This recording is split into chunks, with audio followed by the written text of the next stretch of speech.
we wiene we mina no te kon dimo e bi bayi o we fo candidato we mina no te kon dimo po bo ye na somo o yo me o to ko do gbede mo e ma ndo gbero pro ya te pipa bona wa yi e ni o fodide bona yo yi o to gamo do mina ndo mo lo o hojira we male ye ko wa agba mi to yi to egbe basi azan ko aton nu ko to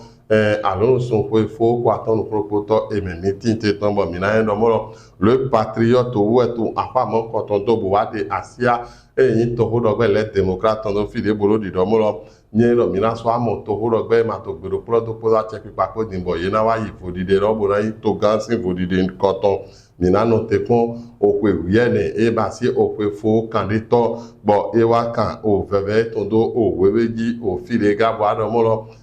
o vodo dezi je di dogbe to e wa yesu po gege somo bo ni e ka wa do na mi akwene bi de ye kazan lo mina e do mo lo le patriote wa to ho mon koton cambio ni o e wa de o paul fun pe do file bo e to nu le pon mo bo jo ho me pon e tanton bo e wa ki cambio ro paul fun pe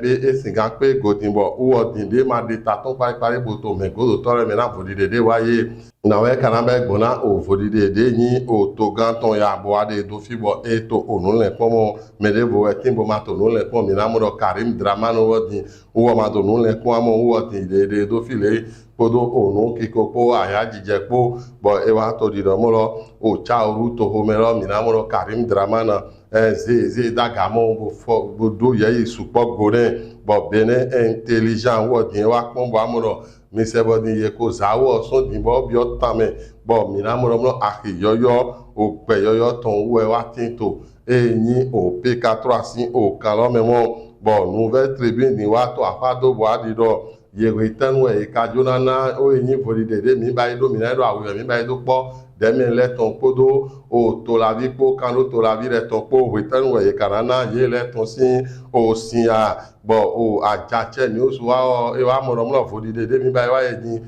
e ba yi o demi nu yoyo de na sin le din mere le tin bo mi ma so mo e to demi le sin agbaji ton amo bo e wa de oye eyin ere kun de te ton do file o Lazare Servito Noureni Achade stage Akpovido Fibo Fraternité o wale ko adinbo adomo o Romia wada yi odin o minamoro kon gbede mo fie de friend din ro Romia wada yi o odin o ko to alioji trele bonando yin o to ga mo bo o le soleil Benin info wo e wa fon to afonu dimbo wa mo o to gambo de yayi mo do de to gambo yayi ka tete ton ji din o e ba ro mle to gbesi so me dimbo na le ko wa to hodi do si alioji wa ya no cambio me pi bode to gambo de yayi do file podo asia eyin ogbele démocrate ton pomo bo mi na ro dynamisme info mi na do fo e ton ami bo e wa ke cambio do